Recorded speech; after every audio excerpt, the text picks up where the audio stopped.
Recently, I saw a very depressing, painful news that Nigeria is the country with the lowest life expectancy. Until we admit that it's a slap on our faces, we can't say it doesn't bother us, whether we are people of faith or we are scientific people. As a matter of fact, the top 21 country with the lowest level of life expectancy are African countries. How can the land with the best shrubs, the best lands, the best seedlings, the best water that is not contaminated with atomic bomb, the best, ought to have the best hair and everything, become the place with lowest life expectancy? And I began to ask myself, why? I had two answers. Number one, who is the judge? Who judged that? Number two, maybe brain drain. If America boasts of best doctors, they are Nigerians. If Canada boasts of best engineers, some of them are Nigerians. I love something that Leke Alda said, and he used Danfo to illustrate Nigeria. Beautiful on the outside, but terrible on the inside. It's become a place where people are most successful the farther away they go from Nigeria. We cannot blame people for leaving if we have made this land living hell for them.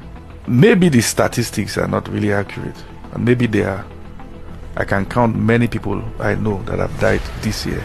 Maternal mortality is high. Women are left to give birth in hospitals with no emergency procedures. A woman is giving birth in some health centers and they need to go for cesarean section. There's no expert on ground that can do, because we have just midwives, not doctors. And even if you have a doctor, they use torchlight in some places. How do you avoid the nerves, the blood vessels that you must not cut?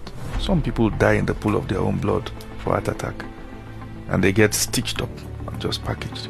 Maybe they are telling a story with the statistics, but how many of us are involved to check? How do they count your birthright behind your back? And the story they've told with that narrative will affect those who want to come. How will you want to go to a place where you're expected to die at 54?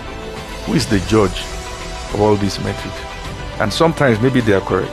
Maybe we are not fighting for our best hands to stay.